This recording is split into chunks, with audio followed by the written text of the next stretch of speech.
নমস্কার বন্ধুরা, পলিশ রান্নাঘরে সবাইকে অভিনন্দন। ছুটির দিনে সন্ধেবেলায় নানা রকমের স্ন্যাক্স খেতে আমরা সবাই ভীষণ ভালোবাসি, আর তাই আমি আজ দেখাবো একটা স্ন্যাক্সের আইটেম, চিকেন ফ্রাই। তার জন্য আমি এখানে 1 কিলো চিকেন নিয়েছি। চিকেনগুলোকে একটু মিডিয়াম সাইজের পিস করে কেটে নিয়েছি। এখানে আমি এখন দিচ্ছি 1 টিস্পুন লবণ, 1 টিস্পুন আদা বাটা, 1 টিস্পুন রসুন বাটা দিলাম, সামান্য একটু গোলমরিচ গুঁড়ো ছড়িয়ে দিলাম, 2 টিস্পুন রেড চিলি পাউডার দিচ্ছি, 1 টিস্পুন সয়া সস দিলাম, 1 টিস্পুন রেড চিলি সস দিলাম, 2 টিস্পুন টমেটো সস দিলাম,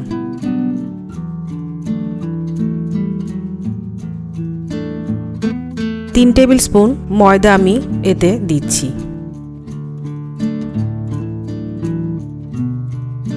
1 টেবিল স্পুন কর্নফ্লাওয়ার দিলাম, একটা ডিম ভেঙে দিলাম। এবারে সবগুলো উপকরণ খুব ভালোভাবে হাতের সাহায্যে আমি মেখে নিচ্ছি। একটু সময় নিয়ে একটু ভালোভাবে চিকেনটাকে মাখতে হবে, যেন সমস্ত মশলাগুলো চিকেনের সাথে খুব ভালোভাবে মেখে যায়।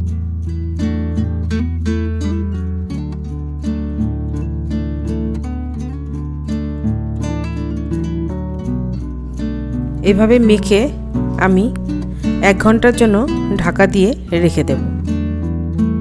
1 ঘন্টা পরে ঢাকনাটা খুলে নিলাম, আর 1 টেবিল স্পুন কর্নফ্লাওয়ার আমি আবার ওপর থেকে ছড়িয়ে দিলাম।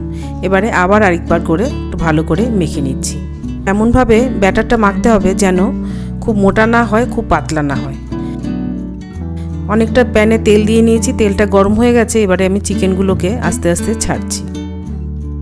দেখুন, আমার ব্যাটারটা খুব বেশি মোটাও হয়নি, পাতলাও হয়নি। এতে চিকেনের ফ্রাইটা খুব ভালো হবে, ভেতর থেকে কুক হবে আর জুসিও থাকবে, ড্রাই হয়ে যাবে না। উপর থেকে হাতার সাহায্যে একটু একটু তেল আমি উপর দিয়ে ছড়িয়ে দিচ্ছি। মিনিট 2 ভাজা হওয়ার পরে এবারে আমি একটা কাঁটা চামচের সাহায্যে চিকেনগুলোকে উল্টে দিচ্ছি।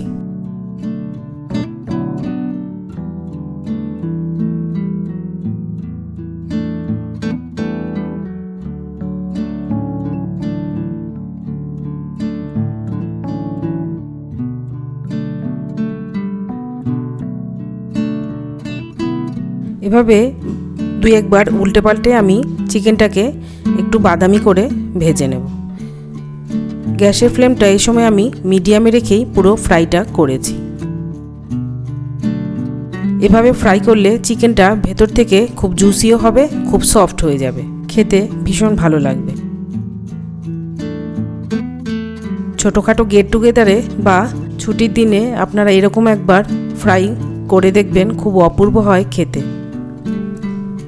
বাড়ির সকলেই ভীষণ পছন্দ করবে। আমার ফ্রাইটা প্রায় হয়ে গেছে। দেখুন কালারটা কত সুন্দর হয়েছে, খেতেও অসাধারণ হয় এই চিকেন ফ্রাই।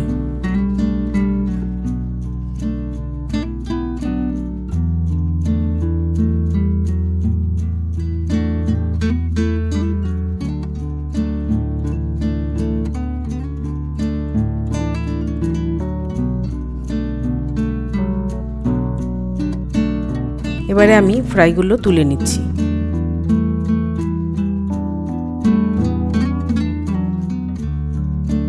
রেসিপিটি ভালো লাগলে চ্যানেলটিকে অবশ্যই সাবস্ক্রাইব করতে ভুলবেন না। লাইক ও কমেন্ট করে জানাবেন রেসিপিটি কেমন লাগলো। আমি একটা ফ্রাই আপনাদের ভেঙে দেখাচ্ছি। দেখুন ভেতর থেকে কত সুন্দর কুক হয়েছে, খুব জুসিও হয়েছে, খেতে ভীষণ মজাদার হয়েছে। সাথে থাকার জন্য সবাইকে অসংখ্য ধন্যবাদ।